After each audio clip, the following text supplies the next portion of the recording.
大家好，欢迎来到世界咖啡品牌频道。有人说呢，任何能给他们带来提神效果的咖啡都是好咖啡。无论是便利店，还是全自动咖啡机，或是速溶咖啡，不同的人群都能从中呢品尝出咖啡的美味。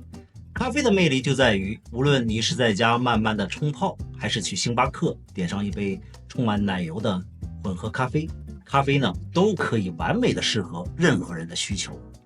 就是在这样的竞争激烈、百花齐放的咖啡时代大潮中，从2013年开始，短短的10年里，有一个醒目的100分号为标志的咖啡馆出现在全世界各国的知名建筑、世界名迹旁。如今呢，它更是连锁精品咖啡店的典范，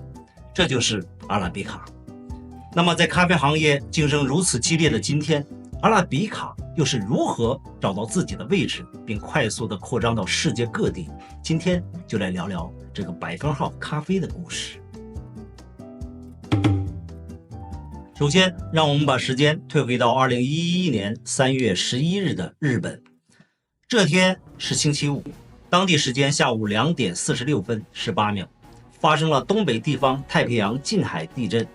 巨震级9.0级强烈地震。震源的深度24千米，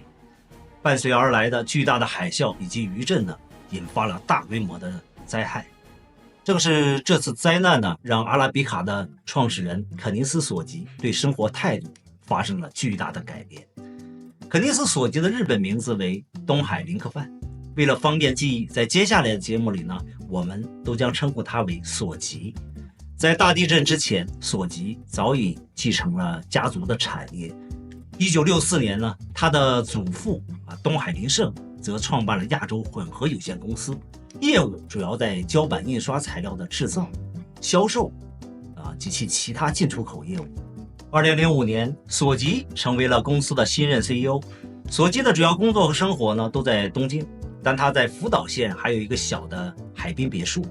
周末的时候通常会和家人在这里度假。索吉特别喜欢收集和收藏很多艺术品，比如迪特尔拉姆斯的一台演讲器、雷伊姆斯的椅子。但这样的生活在日本311大地震中全部被摧毁了。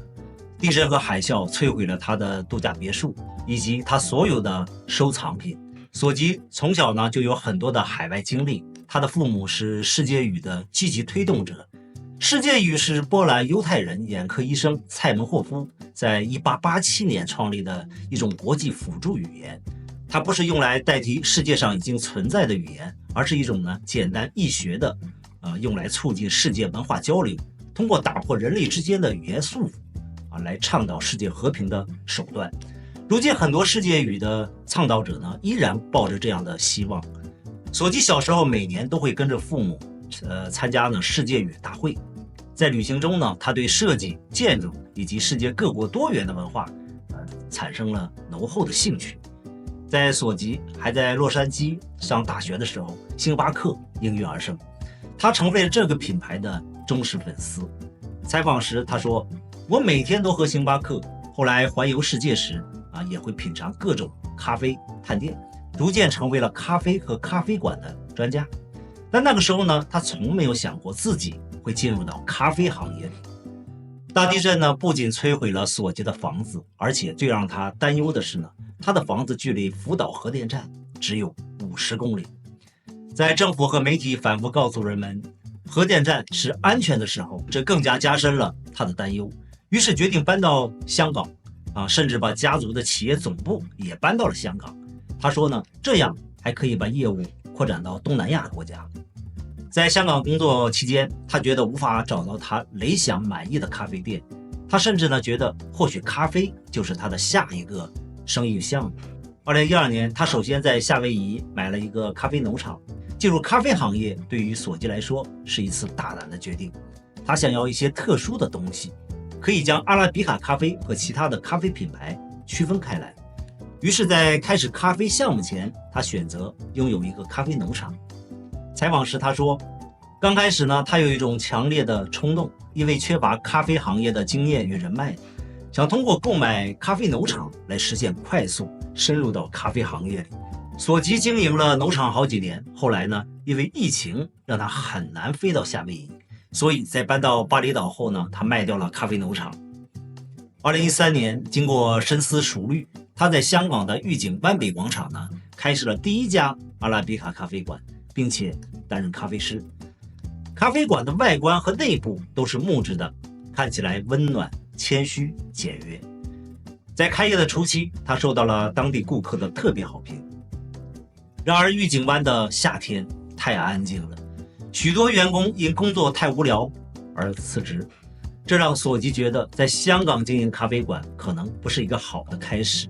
于是，在2014年回到日本，在京都开设了第一家阿拉比卡东山店。他也一直认为京都才是阿拉比卡的开始，而索吉在考虑设计什么样的 logo 能让人一眼就能记住他的时候，不经意看到的百分号让他有了想法。他觉得百分号呢，乍看之下像极了树枝上的咖啡豆，于是呢，阿拉比卡有了自己的 logo。日本京都的东山区是京都标志性的旅游景点，以古老的小巷和传统文化特色而闻名。距京都市中心向东约10分钟的车程。当你想到京都时，首先就会想到的是东山区。狭窄的小巷两排尽是木质的建筑和古老的商店，漫步街头呢，给人一种怀旧的感觉。而这里也曾是日本的首都，沉淀了日本的历史文化。索吉对这里的氛围很着迷，于是呢，就有了阿拉比卡的第一家店东山店。而这坐落在老商铺的小店，成功的吸引了来自世界各地的游客。龙安寺是位于日本京都右京区的古老寺院，建于1450年，原本是一个贵族的别墅，后来被改成一座禅寺。它以其利用石头和沙子创造的微型自然景观而闻名于世。龙安寺的石亭是日本最有名的枯山水园林精品。1975年，英女王伊丽莎白2世访问日本时，参观了龙安寺，并对庭院赞不绝口，也让龙安寺庭院在世界范围内名声大噪。而阿拉比卡的第二家蓝山店离龙安寺只有10分钟的车程。龙安寺的极简庭院设计也为索吉给日后的阿拉比卡设计标准奠定了基础。当我从蓝山店沿着河边走过山路时，我看到了一片竹林，经过小树林就可以到达天龙寺的北入口。坐在池塘边的长椅上看风景，欣赏着京都悠久的历史和日本园林的传统美，可以让我头脑清醒。索吉说，蓝山中的樱花和山中秋天的美景深受人们喜爱。在平安时代，蓝山曾因其中的贵族别墅而闻名，许多作家、艺术家都前来寻找灵感。蓝山已经成为全球著名的旅游胜地。2015年，索吉打算开第二家店，位置就决定在蓝山。最初业主并不愿意把地方租给索吉做咖啡馆，但在看到京都的东山店后，他改变了主意。如今，阿拉比卡蓝山店与周边的环境完美契合，并成为了该地区的标志性品牌。而蓝山店也成为了阿拉比卡传达品牌理念的全球旗舰店。从第一家到第二家店的选址，不难看出索吉都把他们都开在了旅游胜地。25岁的时候，索吉去巴林见他的英国朋友，抵达后他独自坐在当地的一家咖啡馆的户外露台上喝咖啡。突然间，他听到了穆斯林唱的祈祷歌，那一刻他觉得非常的浪漫，而这件事让他记忆犹新。他希望他的顾客也能体验到他在巴林的经历，这也成为阿拉比卡日后选址的重要要素之一。与此同时，索吉不仅喜欢把阿拉比卡开在旅游胜地，还有文化底蕴深厚的历史建筑内和现代化的新型商场中。当在一个新的国家开设新店时，他会与世界各地的各种设计工作室合作，但只坚持一个基本的原则，那就是他的店面空间应该以咖啡师为中心，极简主义。当蓝山店开了1个月后，互联网迅速打开了阿拉比卡的知名度，特许经营的请求如潮水般涌来。ins 的创始人在他的 ins 故事中分享了阿拉比卡咖啡馆的照片后，这让阿拉比卡的 ins 粉丝数呈指数级的。我们知道如今的咖啡行业浪潮中，只有真正好喝的咖啡才能不被洪流洗刷掉。那么阿拉比卡能在全球各地发展到130多家咖啡店，不仅仅呢会只有它的选址秘诀，好喝更是成功的关键。阿拉比卡的咖啡豆呢，主要产自巴都康，这是位于东巴厘岛北部的一个小村庄。村里呢，农场产出的咖啡豆特色鲜明，质量上乘，有着独特的酸度和微妙的水果香味。主要的味道呢是柑橘，甜味感是与桃子、杏等石榴果味相似，回味中还好似淡淡的红茶。咖啡豆是一种很难种植的作物，它所呈现的结果呢，受到多种因素的影响。而巴厘岛的金塔马尼咖啡是巴厘岛一个新兴的精品咖啡产区，这里有一个理想的环境。金塔马尼位于巴都尔山的西坡，巴都尔山是一座与阿贡山接壤的活火山，该地区海拔在1200到1350米，允许农民在这里种植阿拉比卡树种的咖啡豆。金塔马尼的咖啡种植始于2008年，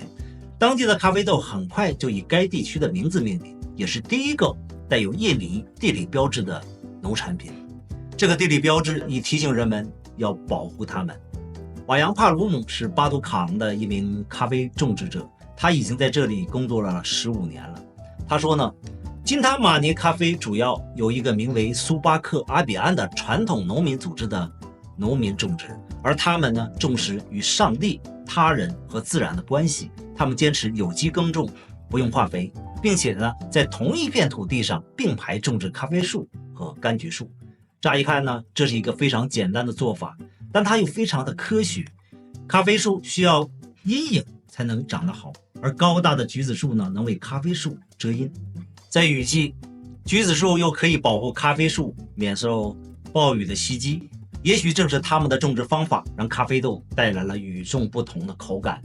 正是如此呢，阿拉比卡与金塔马尼的农民们已经合作了很多年。在2020年，索吉离开香港，搬到巴厘岛。在巴厘岛的家中设有一个私人实验室，用于咖啡豆杯测。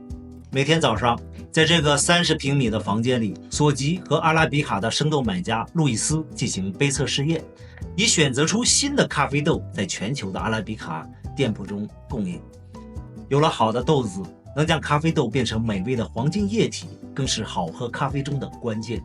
而索吉的选择正是近些年大火的美国高端咖啡机品牌 Slayer， 而他的家族传统企业也是 Slayer 的日本区经销商。阿拉比卡的店内选用的都是为精品咖啡而生的高端咖啡器具，以此呢来满足对好喝咖啡的细节需求。能在短短几年内快速发展壮大，一个品牌的管理更是无比重要。来自香港的科比里是阿拉比卡呢全球首席咖啡师，他是由创始人索吉亲自选拔的，来负责新店开业的各个方面，从准备饮料菜单、指定运营和管理规则及标准，甚至到批准厨房设备布局，以及在加盟国培训新的咖啡师。他说呢，阿拉比卡的成功来自于其有才的咖啡师，他们会和品牌一起成长。在巴厘岛，索吉每天早上6点，他离开别墅，跳上摩托车，驱车约10分钟到达西海岸宁静的 CC 海滩。他的冲浪老师和路易斯生豆买家已经开始热身了，他们乘坐一艘呢标有巨大的100分号阿拉比卡标志的船前往冲浪圣地。30多岁就爱上冲浪的索吉，把冲浪呢视为他灵感的来源。他将冲浪视为与大世界连接的一种方式，并提出了一个在全球著名冲浪地点开设新店的长期计划。阿拉比卡走过的11年中，我们能从创始人索吉的身上看到阿拉比卡成为全球精品咖啡品牌典范的原因。索吉的商业头脑与对世界文化的热爱，自然与美结合的极简主义，对待产品、对待美好事物的执着，热爱运动，充满活力，更是让他对事业永远有着一份激情和想象力。这些特点都会在阿拉比卡这个咖啡品牌的产品中传递出去，向全世界传播他的生活态度与价值观。在我看来，这个100分号呢，不仅代表着咖啡树，更是在代表了一种人生100%状态。好了，今天的节目就到这里，我们下期视频再见。